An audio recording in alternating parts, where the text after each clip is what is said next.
Hello, আসসালামু আলাইকুম viewers, কেমন আছেন সবাই? আশা করি ভালো আছেন। আলহামদুলিল্লাহ আমিও ভালো আছি আপনাদের দোয়ায়। আজকে আমি আপনাদেরকে থাইল্যান্ডের বিষয়ে কিভাবে প্রসেসিং করবেন সে বিষয় নিয়ে আলোচনা করব।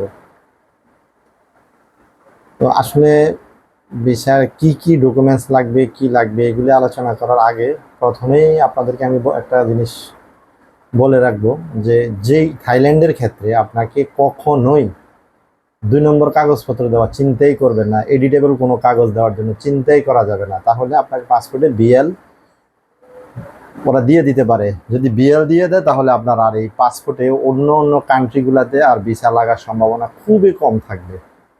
এই জন্য আমি সবসময় এই কথাটা বলি যে আপনারা চেষ্টা করবেন ফ্যাক কোনো ডকুমেন্টস না দিয়ে জেনুইন ডকুমেন্টস দিয়ে দিবেন। ভিসা না হলেও আপনার পাসপোর্টে কোনো রকম বিএল মারবে না। তো আচ্ছা, যাই হোক, মূল আলোচনায় আসি। যদি আপনাকে থাইল্যান্ডের ভিসা করতে হয় সেই ক্ষেত্রে প্রথমেই যেটা লাগবে, এটা না বললেও চলে, সবাই জানে, বাহিরে বাংলাদেশ থেকে ইন্ডিয়া যেতে হলেও আপনার পাসপোর্ট লাগবে, ভ্যালিড একটা পাসপোর্ট লাগবে। তবে হ্যাঁ, এই পাসপোর্টের মেয়াদটা ন্যূনতম 1 বছর মেয়াদ থাকতে হবে, 6 মাস হলেও হবে না। এটা হচ্ছে আমার বক্তব্য বা আমি আমার নিজস্ব অভিজ্ঞতা থেকে, বা আমি নিজেও গিয়েছি দেখছি যে এই জিনিসটা অবশ্যই মিনিমাম 1 বছর মেয়াদ হলেই ভালো হয়।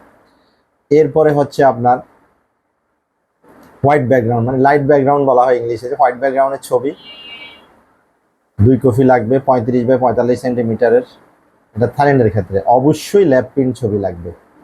এরপর হচ্ছে আপনার থাইল্যান্ডের ক্ষেত্রে 2 নম্বরে যেটা লাগবে আপনার মানে বিজনেস, মানে আপনি কি করেন এটার উপরে ডিপেন্ড করে একটা ডকুমেন্টস দিতে হবে। সেই ক্ষেত্রে যদি আপনি ব্যবসায়ী হন তাহলে ট্রেড লাইসেন্স দিতে হবে। সাধারণত অতীতের আগে ট্রেড লাইসেন্সগুলো বাংলায় ছিল, এই জন্য রোটারি করে ইংলিশ করে দিতে হতো। এখন অধিকাংশ জায়গায় সফটওয়্যারাইজ করার কারণে আপনার প্রত্যেকেরই ট্রেড লাইসেন্স ইংলিশ হয়ে গেছে, যদি সেটা ব্যবসায়ী হয়। স্টুডেন্ট হলে কলেজের ছাড়পত্র মানে এনওসি লাগবে, চাকরিজীবী হলে এনওসি লাগবে, এবং স্যালারি শিট লাগতে পারে, ঠিক আছে এই ক্ষেত্রে। আর এরপর হলো ব্যাঙ্ক স্টেটমেন্ট, অবশ্যই 6 মাসের ব্যাঙ্ক স্টেটমেন্ট দিতে হবে। এই 6 মাসের মধ্যে প্রতি মাসে মিনিমাম 1 থেকে 2টা ট্রানজ্যাকশান থাকতে হবে, প্রতি মাসে 1 থেকে 2টা ট্রানজ্যাকশান থাকতে হবে, এবং সর্বনিম্ন 80,000 থেকে 1 লক্ষ টাকা থাকতে হবে। এবং ফাইল জমা দেওয়ার পর থেকে ভিসা উঠানোর আগ পর্যন্ত এই টাকা উইথড্র করা যাবে না। 1 লক্ষ টাকা বা 80,000 টাকা আপনাকে স্থির রেখে বাকি টাকা লেনদেন করতে পারবেন ব্যাংকে, এটা মাস্ট বি।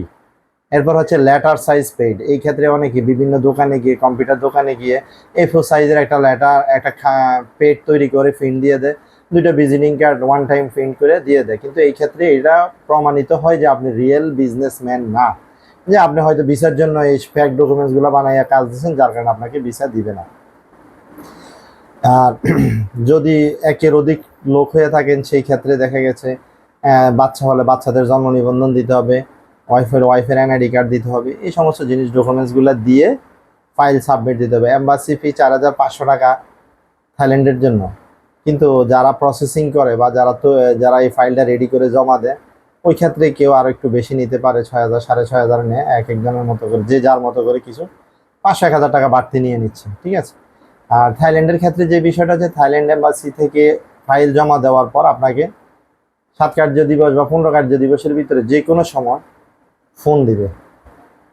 ওই ফোন আপনাকে মাস্ট বি রিসিভ করতে হবে। একবারের জায়গায় হয়তো তারা দ্বিতীয়বার, কখনো কখনো দ্বিতীয়বার ফোন দেয়, কিন্তু অনেক ক্ষেত্রেই দ্বিতীয়বার ফোন দেয় না। প্রথমবার ফোন যদি পিক আপ না করা হয় তাহলে আপনার ভিসা না হওয়ার সম্ভাবনাই অধিকাংশ ক্ষেত্রে বেশি থাকে।